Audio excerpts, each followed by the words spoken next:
Hi, everyone. Welcome to the Robert Bryce Show, the new form of podcast. The Power Hungry podcast is yesterday's news. Today, it's the Robert Bryce Show and the second episode. I'm so happy to have my friend and writer, Emmet Penney. Emmet, welcome to the Robert Bryce Show. Hey, I would say long time, first time, but I can't say either because this is episode 2. But happy to be back on a podcast being run by you, Robert. Well, thanks. I think you're on the Power Hungry podcast 3 times, if memory serves. But in any case, you know how this works. You are the writer of the Nuclear Barbarians Substack, but you know that guests on my podcast introduce themselves. So you have about a minute or so. If you don't mind, please introduce yourself. Yeah, well, okay. My name is Emmet Penney, as you said. I'm a contributing editor at Compact Magazine. I run the Nuclear Barbarians Substack, which includes a podcast.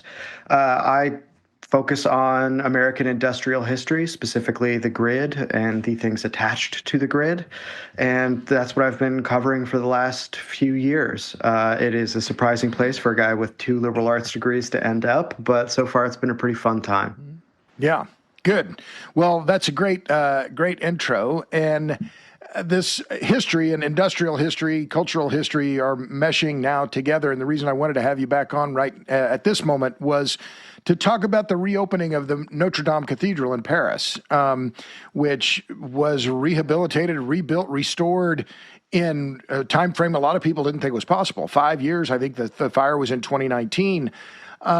But that fire was something that had a big impression on you and led you to coin this term, industrial cathedrals. And I want to talk about how this reopening of Notre Dame. Trump went. Jill Biden was there. The Prince William was there.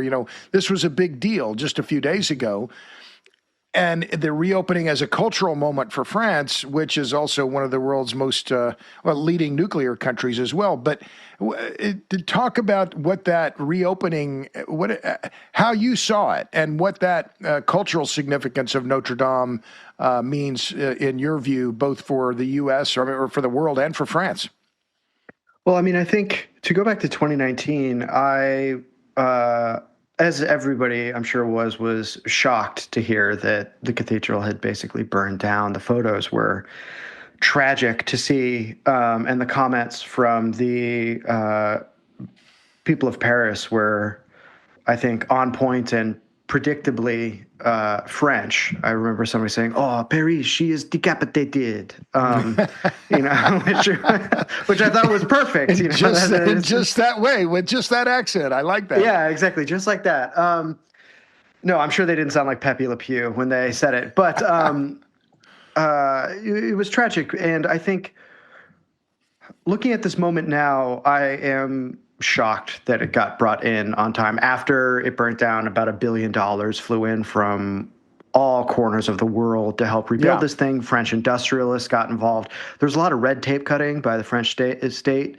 Very motivated architect, I think a general who was helping run some of the reconstruction fell to his death over the course of the few years doing it.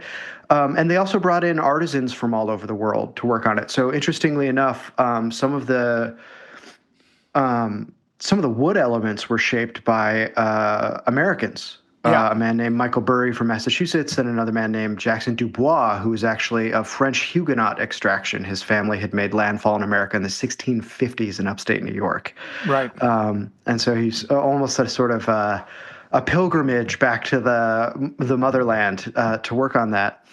And they were the timber framers, right? They were the timber framers. Yeah, Burry has a expertise in medieval architecture. I mean, Notre Dame was built 850 years ago.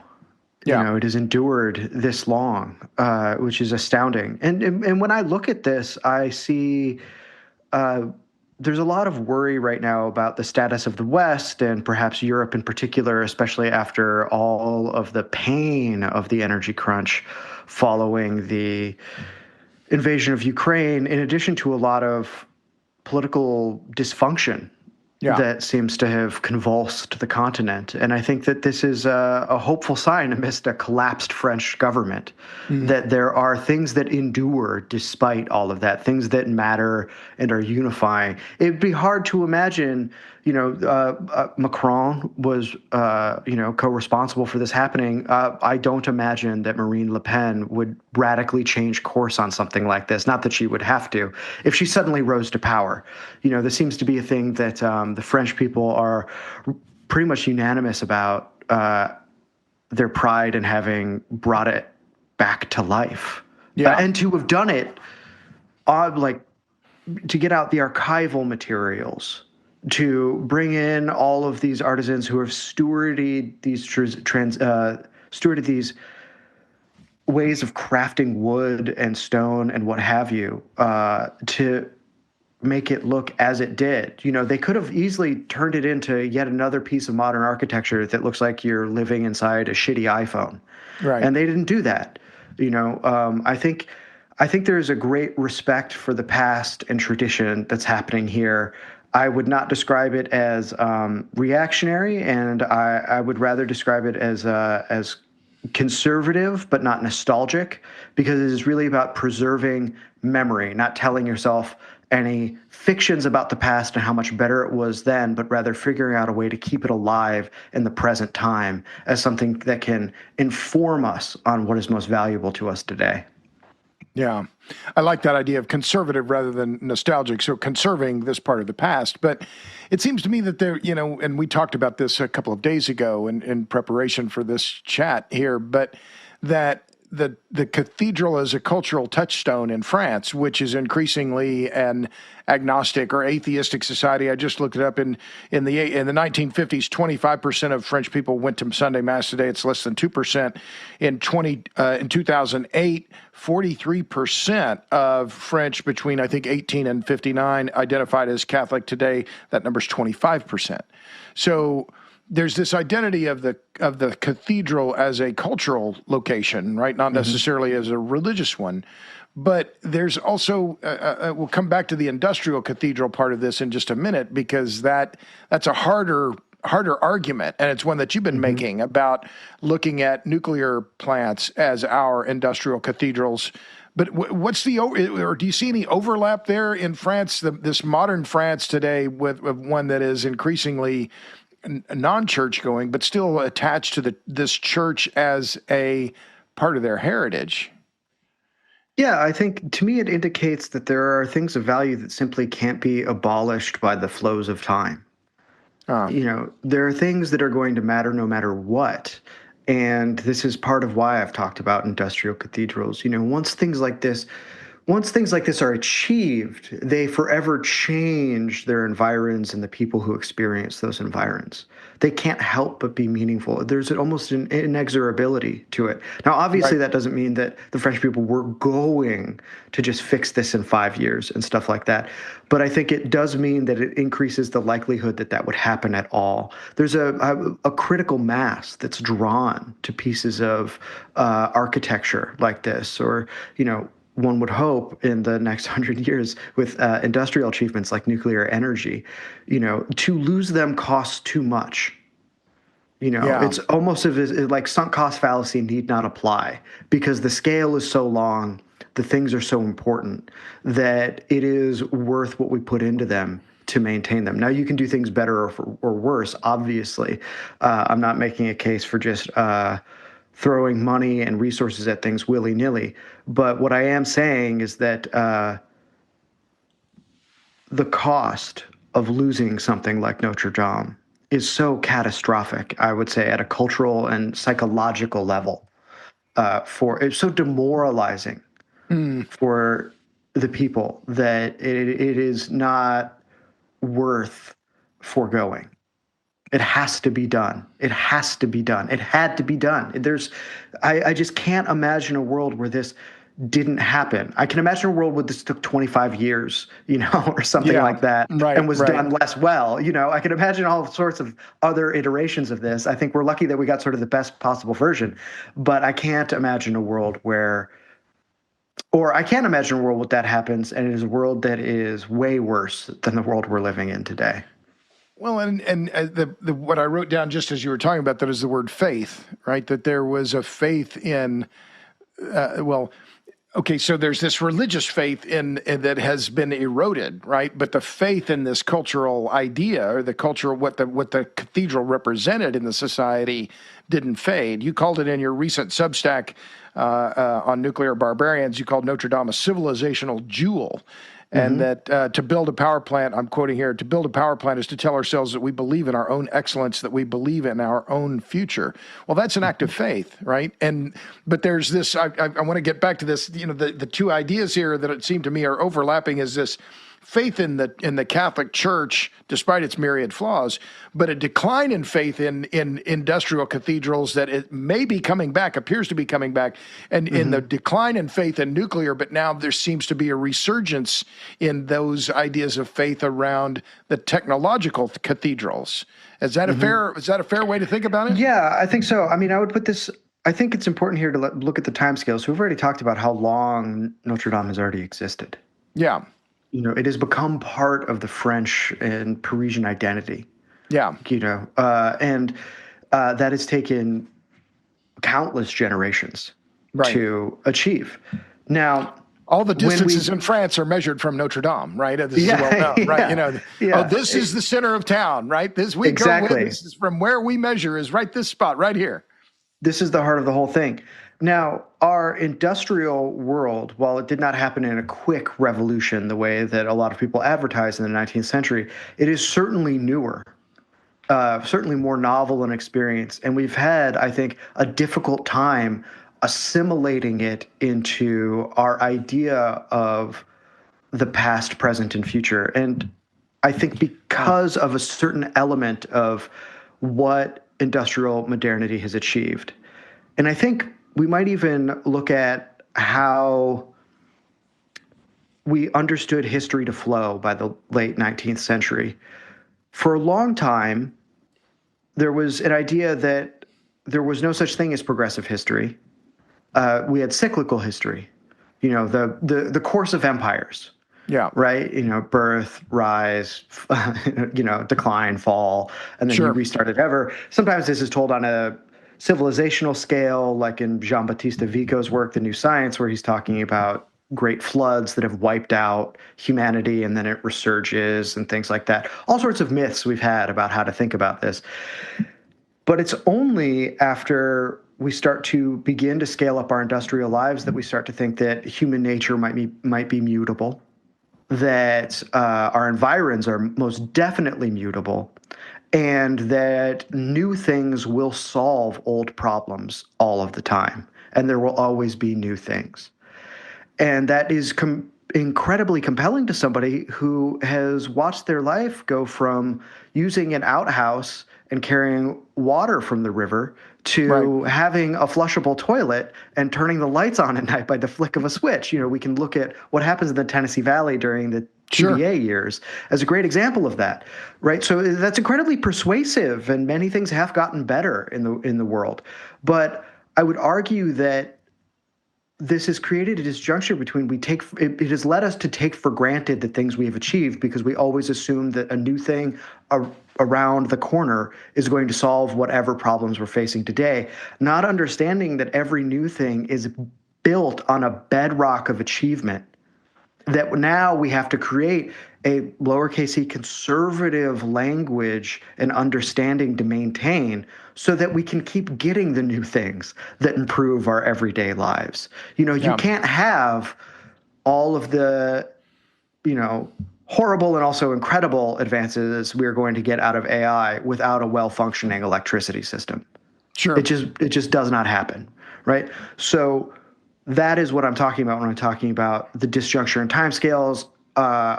We're new to coming up with a conservative narrative, again in the lowercase c, about industrial achievement because all of this stuff was more or less built in the Victorian era and arrived with an ideology about endless revision.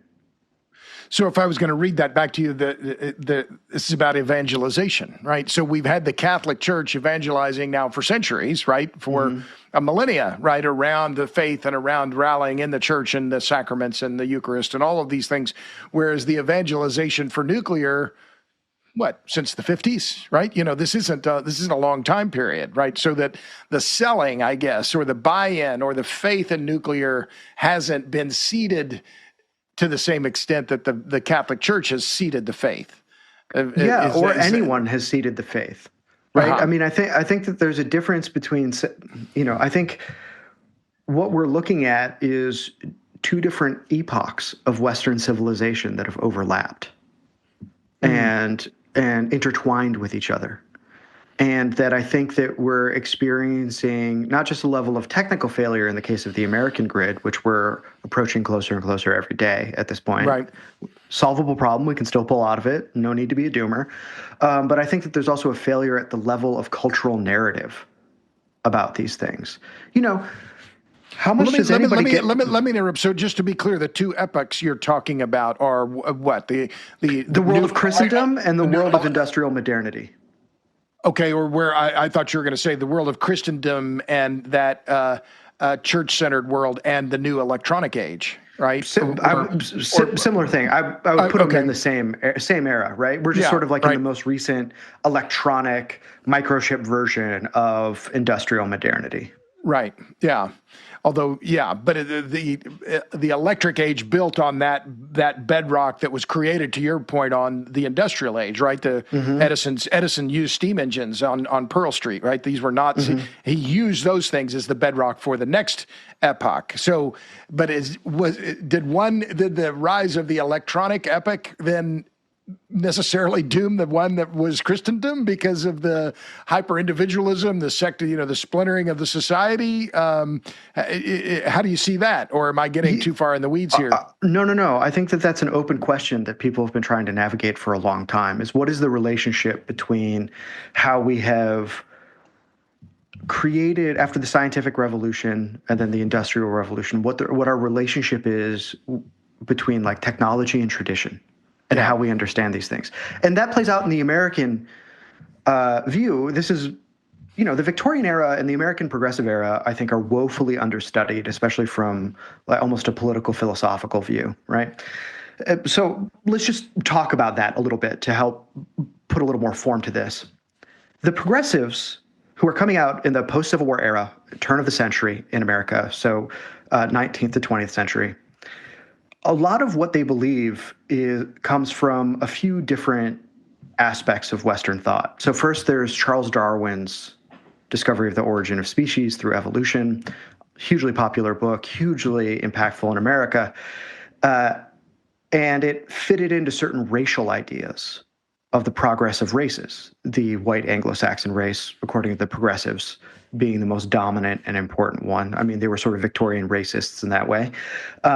And then that fitted into the Kant and Hegel, the German idealist philosophers who had an idea of progressive history that they had started to read as well. So there's an idea that we are achieving all of these great things, industrial and otherwise, because we are the superior race. And then the third element of that has to do with the specific interpretation of the Civil War. So many of the American progressives, not all, John Dewey is an exception in this case, and a few others who weren't dyed-in-the-wool racists, as far as I understand it, but they understood that Lincoln was a powerful figure not because he had freed the slaves and not because he had vindicated the true vision of equality and natural rights that the founding fathers created, which is how Lincoln understood himself, but because he had created the modern nation state, which had destroyed the Confederacy, which had more in common, as they saw it, with the original American founding. So in other words, he created the political conditions for the Anglo-Saxon race to march forward and create a larger, more rational federal government. They agreed, most of the progressives, with John Calhoun, of all people, that blacks were inferior, and many of them lamented the Reconstruction efforts to enfranchise Black Americans post-slavery and to bring them into American society. They thought that they understood that as Lincoln's great mistake, right? So why do I bring all of this up? I bring all of this up because we tend to talk about what industrial modernity does in terms of in an almost strictly European sense. In other words, there's a break from the past of Christendom into a progressive view of the future. And in America, people have this narrative of America has always been modern because it has always been built on this more modern sense of individual rights, et cetera, et cetera, et cetera. But even within America, we see a departure from the traditional natural rights framework of our equality and our creatureliness as manifestations of God's creation, as instantiated in our Declaration of Independence, to group rights-oriented technological development and the rationalization and expansion of the state. And that is a huge shift in American history. It is a huge break from American tradition as luminaries such as Frederick Douglass and Abraham Lincoln understood it in the 19th century. Okay. So if I was going to read that back, I would say the break from the agrarian past, which was the South in many ways represented, to the more technical, urban, industrial North, right? But so tie that back to where we started in Paris and what we started talking about these two epics and what that means, and so it means we're in a position. These ideas around faith and belief in technology, understanding of technology, the revival now, apparent revival of nuclear. The history lesson is interesting, but tie this back together if you can. So I think we're in a unique position to reevaluate how much we've left behind in terms of our own tradition and how much can be revived and brought back with us.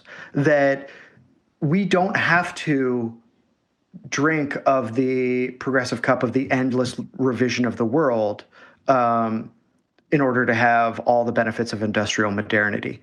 That I think we can have a more synthetic account of our society that understands these things as part of manifestations of American excellence without all of the racial baggage and without even necessarily the moral progressive baggage, and understand them as long-term achievements that must be handed down to posterity as our Constitution has been bequeathed to us.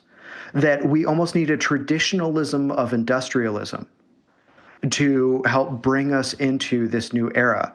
And if that sounds like a contradiction, in some ways it almost is. It's sort of like what Robert Frost would say about a poem, that it must be like a block of ice on a hot stove riding off of its own melting. That we almost need these things that are seemingly in conflict, but are paradoxically brought together in order to maintain our society and create the engine of both change and tradition as we live through history. So okay. So let me read that back to you. What I think, here's how I'd read it back, would be that we need this new vision, and you've made this point about, in fact, you made it, I think, in your remarks in Washington a few weeks ago, where you're talking about we don't need to necessarily talk about climate change, or we don't need to see nuclear. We don't need to see nuclear as something that's good for the grid. We can see it as a symbol of excellence and a symbol of our civilizational achievement, the apogee of our civilizational achievement that binds us together. And I think you even wrote about this. It was in your 2021 essay in American Conservative, which I think was how I got to know you back when. And it was an essay that you wish I had my byline on. But you said regulators expect nuclear power plants to last, I'm quoting here, regulators expect nuclear power plants to last beyond 100 years. That means that someone who helps build a nuclear plant can rest assured that generation after generation of their progeny can work there and provide cheap, clean electricity to their area. Nuclear plants bring wealth and meaning to their host communities. They are American industrial cathedrals. And I bring that up because this is another topic we've talked about before, is this idea of presentism. And I think that's what infects a lot of our industrial attitude today, our policy attitudes, is that, wind and solar are cheaper. Let's look at, levelized cost of energy, and they're cheaper than all the rest of them. Well, okay, fine. Well, a pump tent is not housing, but it's cheaper than a house, right? Sure, but it's the same kind of comparison. But we're instead of building for the future, for building, power plants that will last 100 years, the policy incentives are for, I'll call it as I see it, bullshit wind and solar that's going to blow away in the next hurricane or tornado. Right. And is not designed to be permanent, not designed to last 100 years. It's designed to collect tax subsidies.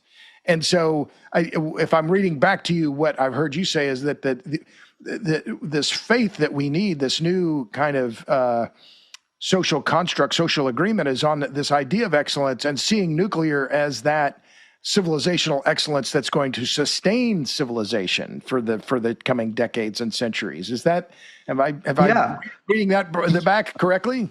Yeah, absolutely. I think, we have often had a overly future focused version of the future, is how I would put it. Maybe that's a surprising thing to say.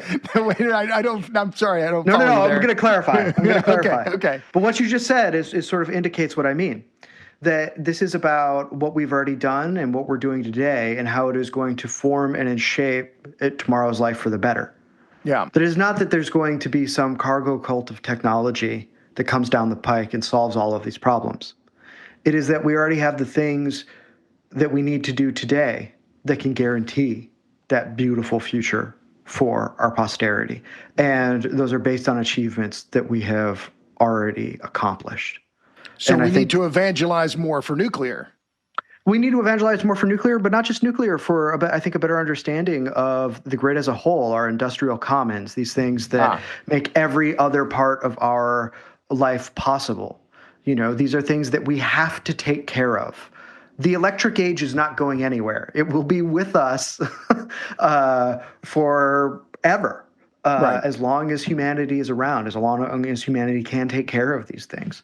And so it behooves us to create an understanding of these things as existing, not just ephemerally in the past or today, but things that it is our job to maintain so that they can exist in the future. Well, I like that. So, are you an evangelist for the grid? Then let's. Do you have your Jimmy Swaggart on here? Well, no, not Jimmy Swaggart. We'll find another preacher that's better than Jimmy Swaggart. I don't want to find you in a motel room in Baton Rouge.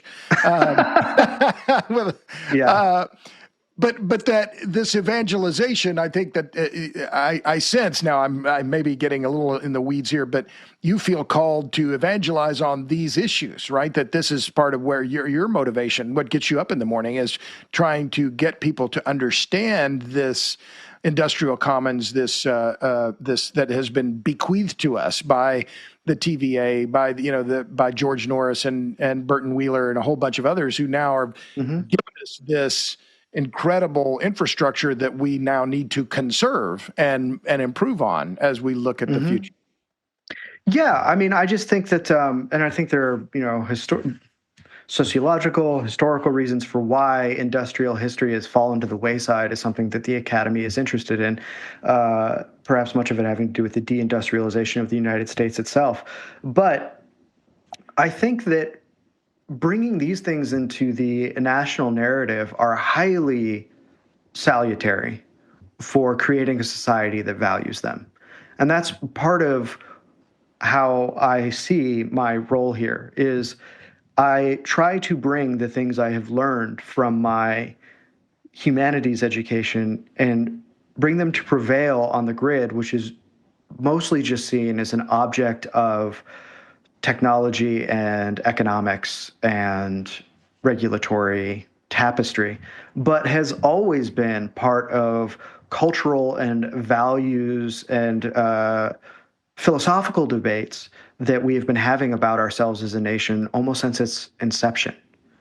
Right. And so we need to understand that so that we can make more informed decisions about what we do today.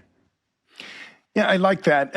And as you're saying that, I'm thinking about this, what FDR's vision was along with Sam Rayburn and George Norris and Burton Wheeler during the New Deal and their understanding of the need for electrification for all of the United States. And those two pieces of legislation, the Public Utility Holding Company Act of 1935 and the Rural Electrification Act of 1936, were informed by this spirit, I think, that you're talking about seeing the United States as a place where we're going to have this industrial commons that's going to lift everyone, and that was part of the vision for the whole thing. But as you're talking about that, your role in this and talking about industrial history and the national narrative, I think that part of our industrial history has largely been overlooked. And now we're facing a grid that is so fractured and so regionalized. And I'm not saying this is necessarily bad, but we have the most diffused ownership of any electric grid in the world. And so you have all these competing interests, geographic interests, political, corporate interests, co-ops. It seems to me weaving that industrial history, as you're talking about, is really difficult given how fractured the whole system in the United States has become. And to just bring it back to France for just a moment, is that there they have electricity to France and maybe one other provider. It's all one company, right? And so it's much easier to build all nuclear plants of all of the same design in France as they have done than to do that here in the United States.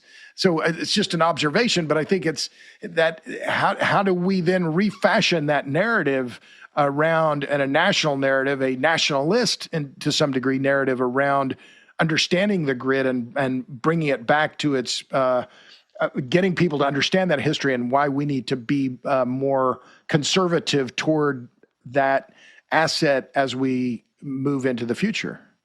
Yeah, so this is why I use the language of the commons, because there are so many different actors within a commons: public, private, and even like sort of a gray area, the non-government space. So the grid operators that run our power markets, for example, are non-government organizations, but and they're not private sector organizations either. And I don't think that's why ERCOT couldn't be sued after the So is it a public entity or is it not a public entity? Well, we're not going to answer that. We're not going to answer that. But you can't sue ERCOT. So forget that idea. Yeah, in any system you have trade-offs. I mean, one might say that the new Vatican in France is EDF. So it is not super popular for sometimes very good reasons because of its centralization and because of how murky it gets to be because it has a corner on everything. However, I think that, again, the idea of the commons helps us understand that all of these various entities play a role in maintaining this system, right? Yeah. And I would also say that I don't expect that to change. And I would also resist the change in America to create like some huge nationalized grid. I mean, first of all, a presidential administration and a political party that has the power in Congress and the judiciary to achieve that type of thing is one that is so powerful, I hope it never exists. Yeah. Because who knows what else is coming with that. So I think that that's an important element here. I would also say that it is not just the New Dealers who had this type of vision, but Samuel Insull himself. Lots of things that Roosevelt accused him of, so he's the original utility magnate, the OG, weren't necessarily true of him, but more true of his colleagues, or he did the same things his colleagues were doing, maybe at a greater scale. But he was one of the only utility executives that actually moved forward independently on rural electrification and evangelized it to the rest of the industry, and they wouldn't bite. But he was very clear that that was not a economically possible and achievable future for the utility industry as he understood it. I think he just had a greater risk appetite and was probably a better manager than anybody else out there. But he did understand this as something that was going to change people's lives for the better forever and extend into the future. And he had great hopes for that. I think that is probably what made him a capital G, great man, which does not necessarily mean he was a good man, right. But he was certainly a great one.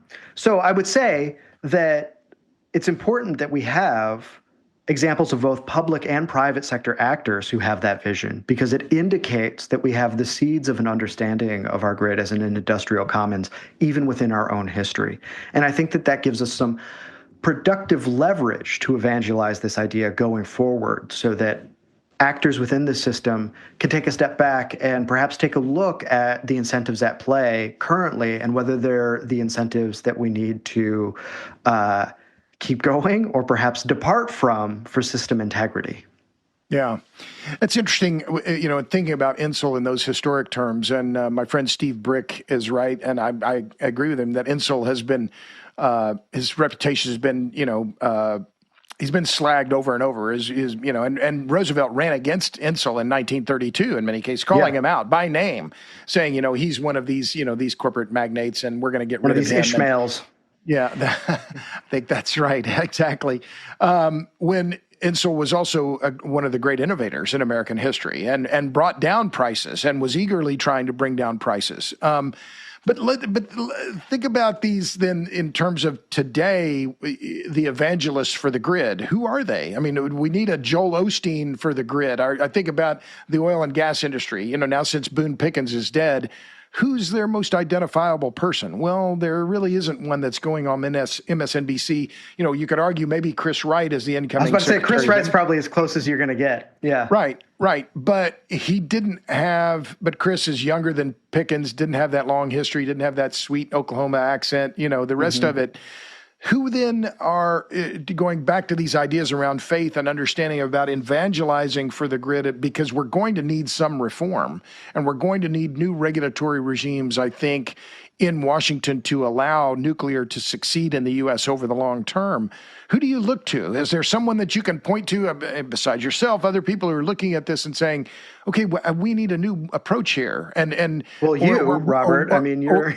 Okay, or where should they be coming from? Where should we be looking for these people to make these reforms that we're going to need industrial policy to strengthen our industrial commons? Yeah, I think that's a great question. So there's sort of two answers. One, we have a small cadre of people. So there's you. I think Meredith Angwin has been somebody that's been very good on this. I would say perhaps more famous than any of us is now Mark Nelson, who does a great job of communicating on these things. And I'd say bringing up especially within the journalism extension of American society, the energy literacy through the various interviews he gives and stuff like that. There's a lot of behind the scenes stuff Mark does that is very, very impressive. And so I think we're in the early days here of starting to articulate this. And so the surprising answer is that it could be all or none of us, because we don't even know who's going to join. We almost can't answer that question yet. All we can say is that we notice that there is a movement against the status quo. Right. And we don't even know what message is going to win out. It could be that somebody has a way more compelling idea than mine that is actually even more attuned to the realities of what's going on, and I'm put out to pasture. That happens. I think what's important right now is that there are those of us like Doomberg, like you, like Isaac Orr, all of these people who are in the process of figuring out what this actual problem is. And to be honest, I don't think there's ever going to be one singular figure, because the grid is so vast that total knowledge of it is impossible. Yeah. It's impossible. Yeah. You can't even tell the story of it like as a whole entity. You can't do that for anything, but especially not the grid. It's like saying that you can have one Civil War history. Yeah. Never going to happen, Right. Yeah. It is staggering how the scale of the system, 1,300 gigawatts, 1.3 terawatts. I mean, it's stunning how big it is. And it's one of the things that makes me very sober about nuclear is, okay, so we built Vogtle 3 and 4. That's great. That's 2 gigawatts out of a system that's 1,300 gigawatts. So we have to be very realistic about this. But in terms of those people who can articulate the challenges, I see, and I think you do as well, from some of the leaders of the RTOs, more plain language. John Barrett, MISO, saying we're facing these challenges. PJM, the RTOs are limited in what they can do, what they can say. They're in very political positions, but it seems to me that the leadership, if I look at the entire landscape, right, because the politicians are going to they have very narrow and very short range ideas or short range goals, I think. Whereas the people that run the RTOs, I think, have a different vantage point and a little bit more freedom. But I think they've been reluctant to be too bold or too vocal. But are you seeing a change there? I mean, I perceive some change at the RTOs. Yeah, I think two things have really, I think, changed. Bear's message, was it earlier this year or last year? It's all a hellish blur when you're looking at alarming things on the grid these days. I think it was earlier this year. Yeah. Yeah, as he was like this energy transition. The modeling says that we can do it, but in reality, we're having huge problems. That's an amazing statement for Right. a CEO, belated but welcome. And I would say that PJM's ongoing, I haven't even checked on this lately, scrap with Talon Energy and the Sierra Club over Brandon Shores outside of Baltimore, the coal plant there, and then being like, you can't just shut this thing off. Like, we need it. I mean, legally, we can't force you to keep it on. I mean, so RTOs are in this very strange position. Obviously, they can't do any planning, and they can't politicize their ongoing son. But what is politicization is always in the eye of the beholder to some degree, right? Yeah. You sort of need something that's conventionally understood as neutral language, just so any institution can operate with some amount of public good faith. Yeah. But that is always going to exist within an Overton window of acceptability where certain things that should not be seen as political language are. And that's going to happen in any political regime, in any institution, right? This is a feature of life. So I don't want to say that there's a good fix to this that we'll always have and we can rely on. No, I think we're going to see institutional actors like RTOs, as we're already seeing now, figure out how to convey to the public, or at least to the members of the public that pay attention to these things, what is going on in a language that is no longer seen as politicized for two reasons. One, because they simply have to, because in order to maintain system integrity, they have to do it.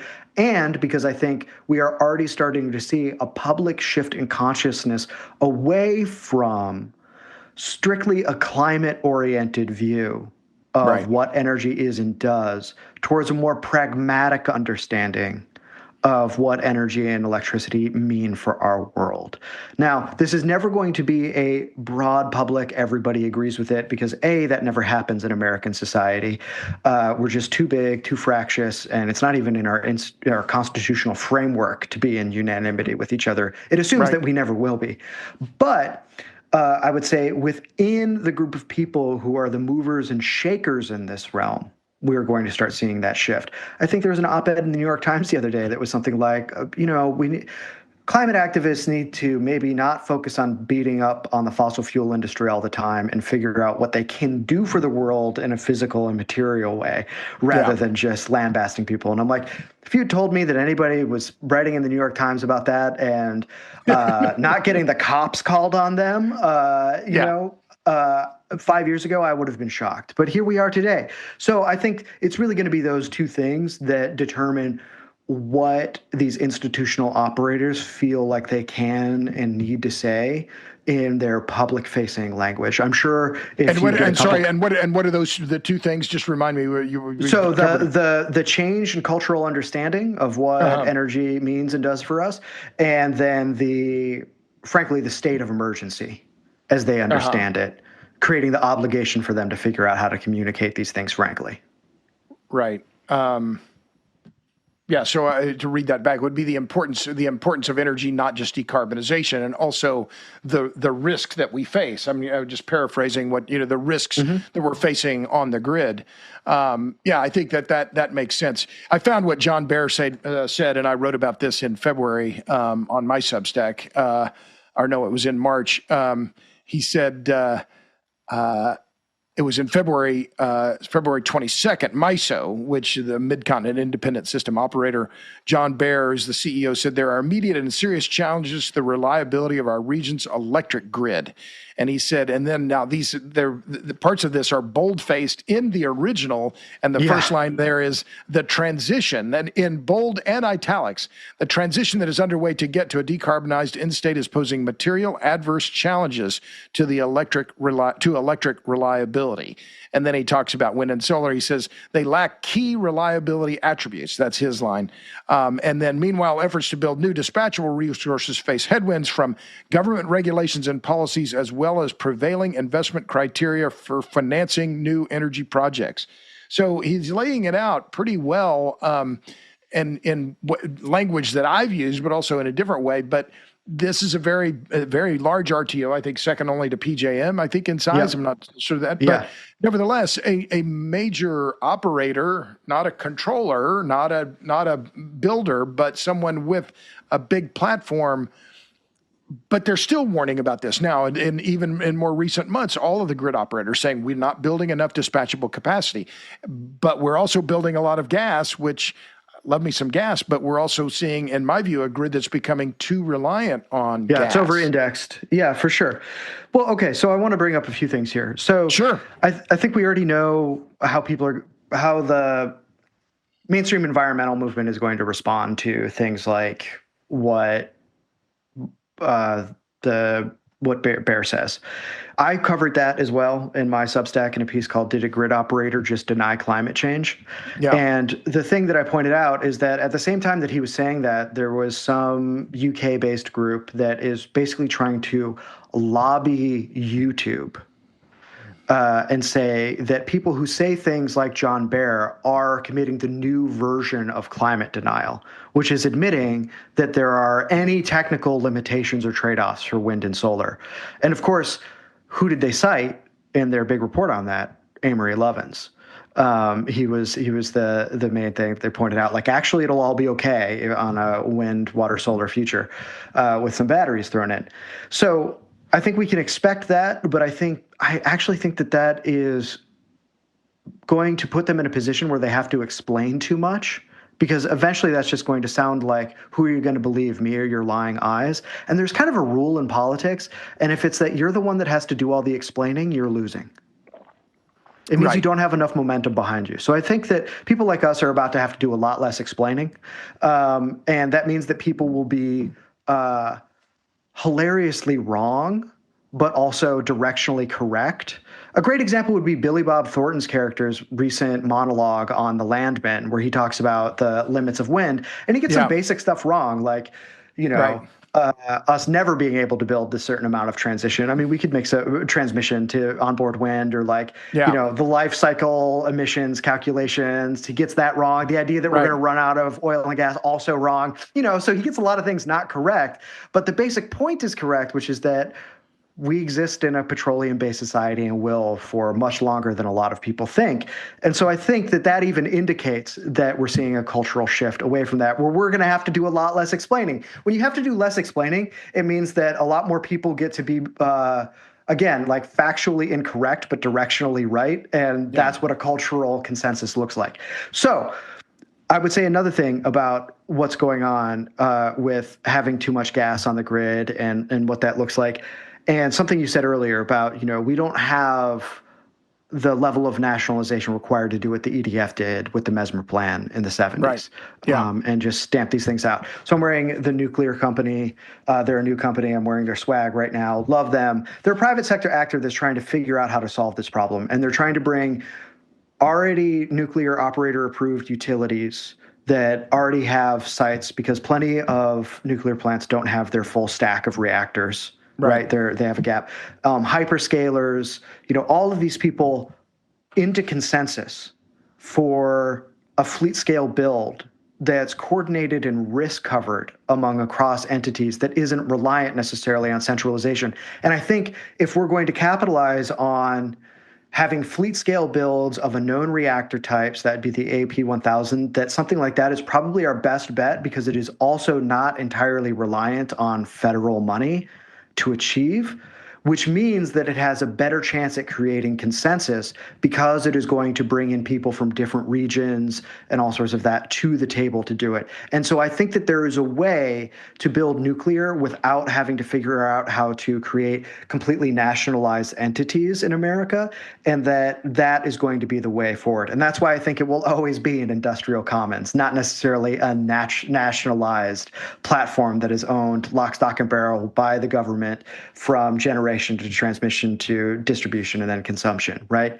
I think that there is a way forward here, and it is actually going to require a lot of collaboration, and then that collaboration will move forward with a new cultural consensus on energy and what it brings into our lives. So I'm hopeful for the future and solving these problems. I think we're already seeing a lot of really good signs for America moving into a more prosperous, productive, and thoughtful place when it comes to its understanding of energy. Yeah. Yeah, I agree. I think, that segment on Landman, I don't know how many people sent that to me. I mean, dozens Oh, probably. same. This like, hey, they're saying this on television, which to me indicates a shift in sentiment. Now, the fact that it's Taylor Sheridan, who's worth hundreds of millions of dollars and has his own media empire and is really Yeah. impervious to any kind of pressure group is important, right? And he's from Texas. I think he's from Texas. I'm pretty sure. And as a cowboy, and it's kind of that's his background, so he sees that world. But the fact is it a soliloquy that those Monologue, pronouncements yeah. monologue would get that kind of traction, and that would be on a high profile television show. Yeah. Or was TV. Now I don't know. It's on Paramount Plus or whatever. The Yeah. whole Network. television world. It's a network. We can say network. Okay. It's high-profile media outlet that would not have happened, I would argue, 4 or 5 years ago. So I think that has shifted. But I like what you said too about, and just to clarify about the AP 1000. So that was the design. It's been approved by the NRC. This was the design used at Vogtle 3 and 4 for people who aren't keeping score at home, and I know a lot aren't. But it goes to I was going to ask you about this, about SMRs versus gigawatt scale reactors and what's the way forward. I wrote a piece on Substack recently, 7 reasons to be skeptical about SMRs. And I only wrote it because I've just heard the hype now for years. And I wrote a piece that included new scale power 16 years ago, and they still haven't built a reactor. So, and you mentioned TVA, they're an interesting case. They're closing 6 gigawatts of coal. And now they're trying to build gas-fired power plants, and one of the gas pipelines is being blocked by Sierra Club. So if you can't build coal and you need new generation and gas is constrained either in pipelines or just overall supply, that only leaves nuclear. There's no way, because you can't build enough renewables to make it work either. So that I'm just looking at it from a simple, I'm no smart guy here, just process of elimination. You can't do this, you can't do that. Well, what does that leave? It leaves nuclear as the way forward. And I think that strategy, and I'm not booster for a nuclear company, but I'm familiar with their strategy. It seems to me another example of, well, if we eliminate all these other things, what else do we have left? And that seems to me to be going back to a design built, the AP 1000 at Vogtle 3 and 4 vastly over time, double the budget originally, but they're working now and they're going to work for 100 years. And so again, and if we can lock in fleet scale build, we are going to see cost reductions because we're going to see a workforce that's more familiar with it. Like, hey, I'm rooting for people in the SMR space to get it right. Yeah. But I was very bold in my statements in Orlando at ANS's, the American Nuclear Society's winter conference, and I was sharing the stage with the chief technical officer of Westinghouse, Rita Barnwall, and somebody from X Energy. And I said, no one's building an SMR within the next 10 years. And Dr. Barnwell said that's absolutely right. And Westinghouse has its own SMR offering, right? But I mean, that's they're building the BWRX 300, right? In Canada, they're building the first of a kind. And I don't know. I've heard there have been some snags on that one, but they're in that game. But it's not. We talk about SMRs as kind of this broad term. That's a 300 megawatt reactor, 300 megawatts electric. So it's not small, right? No. I mean, certainly. I mean, that was sort of a standard reactor size in like 1962. Yeah. Right. And then by 1966, we were starting to commission gigawatt scale. Right. Reactors. So that's how fast we scaled up nuclear. 1,000 megawatts, right? Yeah, but that goes back to, you mentioned Insul, whose insight was the bigger the reactor, the better, the greater the thermal efficiency. I'm glad you brought this up. Not I said reactor. The larger the generation plant in general, the more efficient. So he wanted to build big plants and then sell more power. Okay, or am I missing something? You're shaking your head like I got something wrong. No, you didn't get something wrong. I think this is an important shift that happens in the 60s. So a few different things happen. So first of all, Insul was completely right, is that his understanding was, and he was vindicated in this, that if you just built bigger and bigger plants, they would get more and more efficient, and you could sell power for lower and lower costs, which would bring in more consumers, which would then pay off the plant, and then you could do that. It became called the grow and build strategy, right? So that cycle, and that was industry standard till about the 1970s for the entire utility industry, public or private.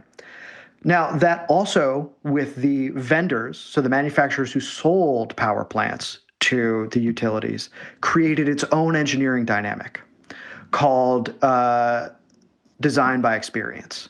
And so what they would do is they would take something that they'd already built and then scale it up a little bit for the next one. So that way they had both operational and construction expertise. Right. Now, they could do that so long as thermal efficiency kept increasing. So from about 1900 to 1940, thermal efficiency in a pulverized coal plant goes from about 8% to 40%, but it plateaus in the 60s. Right. This is what made nuclear attractive. However, demand for power was taking off in the 60s to such a great extent that, and people were so convinced that nuclear could be built cheaply and on time and very easily, that they started to scale up those plants without having any construction or operational experience. They moved from design by experience to design by extrapolation. And so they were like, we'll get it all done on paper, and then I think we're smart enough to figure out once we get the shovels in the ground. And so by the time in 1966, they're commissioning gigawatt-scale reactors. No one in the industry, constructing or operating, has experience with anything over maybe 270 megawatts. So the thermal issues are different, operational issues are different. All of these things have changed. Everything, even some of the materials are different. The scale of the turbines are different. You know, they brought a bunch of different alloys in from the Air Force that were developed over World War II. Some of those created complex problems that didn't anticipate. And again, none of them had any experience doing this. So then we start to see some major problems with delays and stuff like that in the nuclear industry. And I only bring that up to say that, like, just because it necessarily worked in the way that Insull thought it was doesn't mean that there can't be competing historical or even technical factors that complicate a traditional way of doing things. So we do have to update certain things. You know, we're seeing, what is PJM predicting, maybe like 2% increase in power demand now, and people are like, oh my God, that's crazy. Well, yeah, that's crazy now. But if you're living in 1965, that year saw like 8, 10%, 7%. It's just like a totally different world. Yeah, we had high single-digit growth in the electricity demand in the U.S. for a couple of decades, right? And that was the golden age of the nuclear build, right? You know, that's when it happened. But now, it's interesting, because I was just looking at these numbers. I haven't published on this yet, but if you look at January to September of this year, power demand's flat. There, you know, everybody's talking about all this big increase in demand, and I'm like, well, okay. Where is it? I believe it could happen. But I also see a big drop off in residential use in California, right? So there are these other factors but it's going to be very regional again, right? Which goes back to, you know, where is AI going to happen? Well, it's going to be in a very few locations where it's really going to take off. The Silicon Alley, or no, Data Center Alley near Dulles Airport in Virginia being the obvious one. Loudoun County. Yeah, Loudoun County. But so we'll keep going on that, riffing on that just a little more about, okay, so you go to the ANS, you say you don't see SMRs being built, and is that I pointed in my piece to the regulatory issue, the capital issues. So why are you mentioned the AP1000s and why you believe in what the nuclear company is doing? What do you see as the big obstacles on SMRs? They're all new. You know, some of them are based on designs that we don't even necessarily have historical success operating, that weren't economical the first time we experimented with them in the 50s, you know, or whatever. And that doesn't mean that they won't succeed now, but I think you should be resourcefully pessimistic about somebody's ability to pull that off. Also, resourcefully pessimistic. I like that. I've never heard that adverb before. Pessimistic before. Resourcefully pessimistic. I like that. Yeah. And then the other thing I would say is that this is what I said on stage. As I said, memorandums of understanding and letters of intent don't mean anything. Right. I said a memorandum of understanding couldn't have even gotten me on stage today. Yeah. You know, it was like, oh, Emmet, did you understand you were supposed to be on stage? Yeah, but I didn't buy the ticket. Yeah. You know, so like that's and this was my advice to advocates. I was like, you need to put daylight between yourselves and industry press releases. Because otherwise you're going to look like con men when most of these businesses fail, and most of them will fail. Because nuclear or not, most businesses fail. Right. And sometimes it has nothing to do with the design, by the way. Yeah. It's going to have to do with like other stuff. Like maybe you have a CEO who's actually an asshole and alienates all of your investors. You know, maybe you have incompetent managers. maybe there's an unforeseen industrial input you need, and the price sees such volatility over the course of the project that you can never bring it to fruition, but it's load bearing. A million things can go wrong, which doesn't mean no one's going to succeed. But I think it does mean that we should be a little bit more prudent in how we talk about the future of SMRs. None of the ones that are built, that are going to be built, are going to be built for the first time on time and on budget. Right. That's not going to happen. Yeah. I don't believe that. Again, it would be amazing if I were proved wrong. I would be so happy, because I think that would be a great opportunity. But we have to understand that people are taking on huge risk to build these things, and that's part of the deal. The difference between risk and luck is hindsight.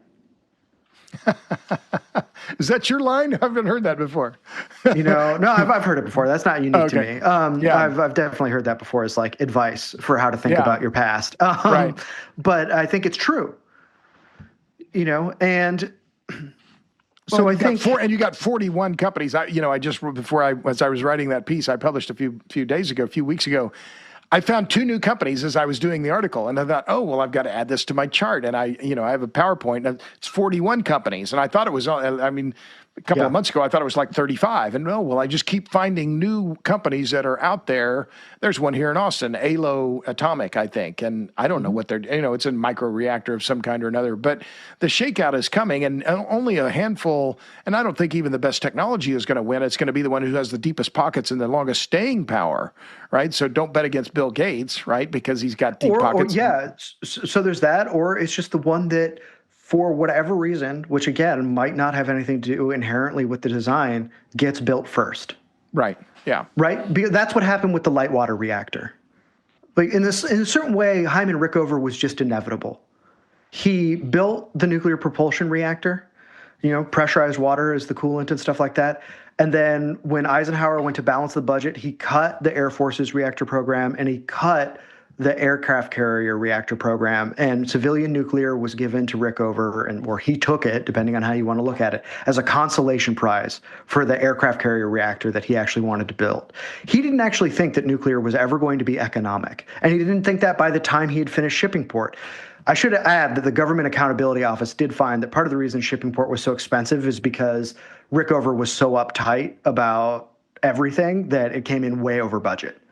So this is the first commercial reactor in the United States at Shippingport, Pennsylvania, which I think was 60 megawatts electric, something like that, or something like that. Yeah. Yeah. 1957 came on. Yeah. Late 1957. There's some great archival photos that you can get of that at the Library of Congress, which I've published one of them. I know. But let's talk about Rickover a little bit, because I know you're working on a longer-term writing project, and you mentioned something about Rickover and his skepticism about commercial nuclear at all. And, he had a big effect on Jimmy Carter, of course, who was in the nuclear Navy, and Rickover is kind of a seminal figure in the history of American nuclear power. Why was he so important, and why didn't he believe that commercial nuclear was viable? Well, he was so important because he was the only guy that could have built a reactor, both temperamentally and with the technical expertise to do it. I mean, he's responsible for, early on, organizing all of the technical material in terms of knowledge that allowed for anyone to build any civilian nuclear. That was one of the things he did early on, before Shippingport or his work on the Nautilus even started. At TVA and a few other labs, he just said, well, we don't know anything, so we have to organize all of this material they learned during the Manhattan Project and put it together in some sort of way so that anyone can use it to build something. He was the prime mover, basically. And it was also because he was a huge asshole that could get things done. And that is something that challenging project. And he was insulated from some of the politics because he was an admiral in the Navy then, right? And then he had actually. So he wasn't an admiral. He developed relationships with Congress and the press that were so important that the Navy was forced to give him an admiral. So they didn't want to give it to him, but they had to give it to him because there was so much political pressure on him that the Navy worried Congress was going to take over its own protocols for promoting its officers. He had a lot of enemies in the Navy. And the reason that he was politically insulated is because he wore 2 hats, one at Navy Reactors and then one within the AEC. So he could write letters to himself from either institution to get things done. And then he befriended all of the congressmen on the Joint Committee for Atomic Energy, which was a very small select group of senators. And they loved him because he had this rare combination of candor and insult humor, especially towards his superiors, that all the congressmen really liked. And so he was defended from anybody who was trying to invade his turf. At one point, the Air Force came around trying to take all the steel he had stocked up. And he said, if they think it's going to be easy to get that steel for me, they're going to quickly find out that they're going to have to get it the way that I got it, which is by getting it themselves, because I'm going to make this so painful for them, they're going to break down crying. So he was also, he had the sharpest elbows in Navy history in terms of how he handled bureaucratic infighting and stuff like that. Really a huge genius for that. He also had a great eye for talent. He brought in a lot of great engineers, and he had expectations of excellence. He hated American industry. He had hoped that the Great Depression lasted longer so that it destroyed American consumer society so that we'd be more virtuous and not corrupt. He was a very almost old line progressive guy. He thought corporate America was basically full of stupid, greedy people that couldn't manage anything, which is also part of why he thought civilian nuclear was never going to work. I was just looking up his Wikipedia page here as you were talking, and just that I was trying to find out when he was promoted to admiral. But I'm looking here. It doesn't appear. He was. He was married twice, I guess. But yeah, and I don't know much about him, and I know you've been doing a lot of research on him, but I think that's interesting about that. But I think you said the only reason he thought that commercial nuclear would work would be one was for prestige, that it wasn't going to be. So I found this in David Lilienthal's journal. So David Lilienthal was the really first successful chairman of the TVA, and then was the founding member of the Atomic Energy Commission. Right. And he, in the transition between finishing up the Nautilus project and working on Shippingport, bumped into Rickover on a train and recorded their conversation. They had never actually met before. Lilienthal knew him by reputation. Even though they were traveling in similar circles at high levels of government. Reputation. Yeah, Lilienthal knew Rickover by reputation, of course, and thought he was one of the greatest infighters that had ever existed in American political history. But he was happy to get a chance to finally meet this guy. And, one of the first things Rickover does is sort of criticize Lilienthal for moving into the private sector. And then Lilienthal takes it well, and he's kind of like, well, civilian nuclear, I don't think this is going to work. Do you? It seems kind of bullshit, if I'm going to be honest. And he was sort of doing it to get back at Rickover. And then he was sort of shocked that Rickover was like, yeah, I don't think it's ever going to be economical. You do this for two reasons. You do it for prestige, basically because it's excellent and very cool to do. Yeah. And important on the national stage, especially during the Cold War. And then the other reason was that American corporations were so rapacious in their consumption of American natural resources, and their greed was so fantastic and their corruption so thorough that you had to come up with an energy source that was more power dense than coal to keep them from basically raping the entire nation of its material bounty. Wow. Now, that's fascinating for me, because I love me some power density, right? This is something I focus on, been talking about for a long time, but that he saw the power density as, well, I'm not going to claim that he understood the iron law of power density, but the lower the power density, the higher the resource, the lower the power density, the higher the resource intensity, and it goes the other way as well. So if you have higher power density, he was seeing this as the reason then, we'll save resources because we're going to have a very power dense source. And that's really interesting. I know you'd mentioned that to me some weeks ago when we were chatting, and I thought, I'm glad I had you replay that to me. But so the only reason to build nuclear was for prestige and to offset the corporate greed, which was going to result in resource depletion. Yep. Huh. Okay. That's fascinating. Okay, so let's talk about Trump, and we've been talking for more than an hour now, and my guest, again, as you know, if you've been listening and following, Emmet Penney, my friend Emmet Penney, who's written a couple of things that I wish I'd written, and I don't say that about a lot of people. The Trump administration is coming in. What do they need to do? There's a lot on the plate. There are a lot of things happening in the world today: geopolitics, war, the fall of the Assad regime in Syria. The threats from China, Ukraine, Russia. But if we're going to reignite nuclear in the U.S., and we both agree there's going to have to be a strong role of government here, give me just off the top of your head, 3 things that Trump or Chris Wright's going to have a role. He's not going to, he can't wave a wand and say this needs to happen. So is Trump, Congress, whoever, give me a quick to-do list for what you think they should be doing right away to pave the way for more nuclear energy deployment in the U.S.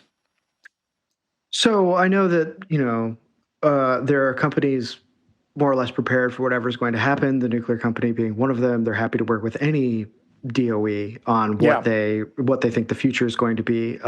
Other people might not be as flexible.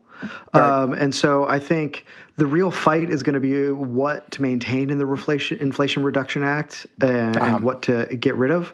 Right. And because the nuclear, Duke just sort of postponed their process of applying for certain loan program office money to build any new nuclear, and they're waiting to see what the Trump DOE is going to do. Right. So there's already perhaps a chilling effect. Whether or not that's going to be injurious to the industry, to be honest, I really can't tell. I've heard it from so many different people in so many different ways. But what I can say is that some sort of interaction with the nuclear industry, its manufacturers and utilities and other adjacent companies, is going to be really, really important to create and maintain the confidence that has already been achieved in a nuclear future, in part through the Biden administration's changing of the Democratic tune on nuclear. Right. Yeah. And so that nobody feels like shocked and demoralized. Those are actually very important things when you're engaging in long-term processes. So whether some of this stuff is going to get cut or not, some sort of frank and clear communication between the DOE and the industry, I think, are really important to maintaining a certain level of confidence. So I would say that that to me is trust, maintaining trust, whether or not you're maintaining subsidies is vital. Because if you're going to say, look, the Senate's going to do what the Senate's going to do, we're not going to get rid of any money that's already been allocated. But we're also not going to dole out any more. But we're interested in figuring out how this is all going to work anyway. I see that as way more productive than being like, sucks to suck, no money for you. Right. Go figure it out. And I know there's some people and it seems that there's some momentum now that, the Fed's just let a new contract for low-enriched uranium. Centrus Energy won part of that contract. It's over $1 billion, I think. But what about the industrial policy on mining and enrichment? I talked about enrichment just a minute ago, but is that going to have to be part of this as well? Domestic supply of uranium? So I'm not necessarily sure, but perhaps enrichment for HALEU and stuff like that, I could see. But, I have a friend who's an economist, and he put it to me like this. He was like, look, right now we can get adequate uranium supplies from allies without having to burn through our own. He was like, I'd much rather burn through theirs and then have ours left over for later than do it the other way around, right? Yeah. So I'd never really thought about it that way before because I tend to be like a knuckle-dragging nationalist on certain issues where I'm like, well, it ought to be here. And then I was like, oh, okay, I can broaden my view here a little bit. I can peel my knuckles off the floor for a few minutes to integrate this worldview a little bit better. So I think that, that is in less of dire shape than I think has been advertised. I think it's politically advantageous to raise that as a concern so that people start caring about nuclear and what we do and build here in a certain way, and that's how it's been used. And again, I think enrichment is something we want to do here and will do here. I think the HALEU is going to be part of that. But I'm not super worried about uranium supplies as such. It's more the policies around the building and financing and permitting of new reactors, sites, regulatory upstream kinds of things. Is that where your main concerns are? Yeah. And okay, so here's another thing. Let me say if the DOE decides that it wants to say, if you've already been allocated money, we're going to loan you that money just for continuity with the previous DOE. And so we don't, screw up any business plans that are positive in the works. I think the first thing that you should do is and also you're not going to have to go through NEPA. The Biden administration wanted to put everything that the LPO office was going to dole out through NEPA. They thought that is the proper way to do this. That's insane. That's basically a handout to lawyers who suck shit so that they can make money off the American taxpayer, right? And who are already work for organizations that are funded by billionaires. So I think the best way to do that is be like, you're not going to have to go through a lot of that permitting nonsense. You're going to get fast-tracked because we're giving you the money anyway. That would be great. I would love to see... and just for everyone listening, if you don't know the acronym, it's NEPA's National Environmental Policy Act. I know we have some listeners in Australia and elsewhere. So NEPA was passed during the Nixon administration, enacted in 1970, and has been litigated, relitigated. There's a case now before the Supreme Court regarding NEPA and complying with it. It is important as an environmental measure, but it has also been abused and is often used as a way to delay projects of all kinds. Anyway, I just wanted to make that quick addendum there. Yeah, exactly. So I think we could see something like that. And again, I think some of this is not necessarily going to come. I don't know if I want the DOE to come up with too many more bright ideas. You know what I mean? Like, yeah, I think that a lot of this is going to come from Congress, which I would hope we can be put on a course to where Congress is going to go from less of a budget ratifier to more of the deliberative body that it was originally intended to be. Yeah. I think that would be salutary for the American political system. But, a lot of this is going to get, I think, decided by Congress and like what's going to get repealed or what's going to get put in. I mean, I would say that like I'm a little bit less worried about nuclear than I am about the grid overall. So I'm really thinking like day one, what does the Biden administration need to do to help us maintain grid reliability? And it is scrap any of the EPA stuff that was rolled out during the Biden era on those incredibly stringent emissions. Right, the greenhouse gas rule. Yeah, right. Because I would argue the same, the transformer rule on the efficiency rule, which is going to run into problems with grain-oriented steel, non-grain-oriented steel. It's just there's so many things that were passed and implemented by the EPA, by the DOE that in some would weaken the grid. And I agree with you on the greenhouse gas issue. And I think this, the Chevron doctrine, all these things, rather than waiting for those cases to be litigated in court, the Trump administration should go ahead and say, okay, we're, never mind on a lot of this policy that the EPA put out there. Just assume your dominance. You know, like I think that's a really important thing to do here, to create an atmosphere of confidence in energy investment and construction in America. You know, and also like shift things away from wind and solar. I don't know how much more those industries can even be helped. Yeah. You know what I mean? Like, I'm not a super big fan of tariffs because I'm not confident enough in my grasp of macroeconomics to say whether they're a good or bad idea. I just don't know, and so prudently, I am not necessarily a fan. But if I were going to advocate for some tariffs, hard tariffs on Chinese solar for sure. Yeah. And like the SEIA, the Solar Energy Institute of America, whatever it's called, just put out their thing where they were like, actually, we have enough national capacity to meet national demand for solar panels. I'm like, great, here comes a tariff. Enjoy the tariff that you've been fighting against for the last like decade and a half or however long we have it's enough been. Capacity. It's going to be 4 times more than what we're getting from China, but we have enough capacity. But we have enough capacity, so shut up. You know, it's over for you. So I think, I would tariff the hell out of Chinese solar. Dude, why not? What's the worst that's going to happen? We're not going to build any more solar panels? Yeah. Yeah. Well, listen, we've been talking a good while, and it's more than an hour, which I like to keep them about an hour. And, I always ask the same questions because I like them, and they're ones that I learned. But so what are you reading these days? I know you're an avid reader. What are the books that are on the top of your pile these days? Okay, so I just finished last night I'm a comic book reader, especially older comics. So I just finished a collection of shorts written and drawn by Johnny Craig, who's one of my favorite artists from the 1950s EC era of comics before the Comics Code. It's called Fall Guy for Murder and Other Stories. So there's a lot of nice, like, funny, ironic horror and noir stuff happening in there. I'm doing an audiobook of The Maltese Falcon by Dashiell Hammett. So when I go on my long walks, that's what I listen to every other day. And then I am about to finish up reading John Marini's Unmasking the Administrative State, which has been a fascinating read, sometimes a little redundant, but highly recommend it for an alternative view of what's happened with the federal government over the course of American history. And then I should advertise my own podcast here for a second. My co-host and I, John, have been doing reading series through the podcast on the history of the Enlightenment and the Scientific Revolution. We just finished 2 books that are sort of secondary sources giving synoptic views of that shift towards the Enlightenment, and we are about to start reading primary sources. So the first primary source that will be debuting in our reading series next year, and we're working on it this year, is Galileo's discourse on 2 chief world systems, and we're going to go through the entire book.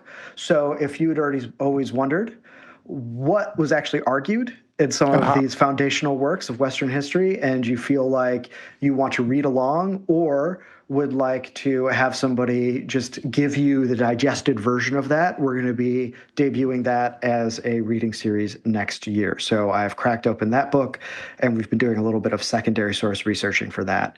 Cool. And yeah, I'm also reading some other things on chip manufacturing and all of that for some journalistic stuff I'm working on right now, but we'll leave it at those for now. Well, Galileo, that's pretty good. That's up there. And so finally, Emmet, what gives you hope? What gives me hope? I mean, what gives me hope is that we've survived worse things than whatever has been happening now. And I would also say... Wait, you mean Trump's election is not the end of the world? I mean, yeah, it's not the end of the world. That's what I've been hearing. Yes, it's not the end of the world. That doesn't mean that nothing troubling is happening on either side of the aisle. But what I would say is that, look, what gives me hope is reworking my expectations to be more right-sized. Do I expect the world to be perfect and comfortable all the time? If my answer to that is yes, then I'm going to be disappointed and frustrated every single day. If I say it's not, but it is my duty to try to figure out how to handle these things with grace and maturity, which I'm not always good at, but that does help me internally handle things better and be a little bit more hopeful about the world.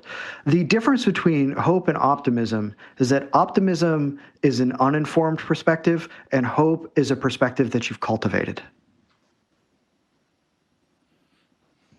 I like that. That's good. I don't mean to downplay it, but what was this guy Simon Irish, who's with Terrestrial Energy, said there were 2 kinds of hope, Bob Hope and no hope. Yeah. So. There you go. Well, listen, Emmet, it has been a joy to reconnect, have you on the podcast. Thanks for joining me on this now, the momentous second episode of the Robert Bryce Show. And to all of you out there in podcast land and Substack land, thanks for tuning in to this episode. Make sure and tune in for the next one. Until then, see ya.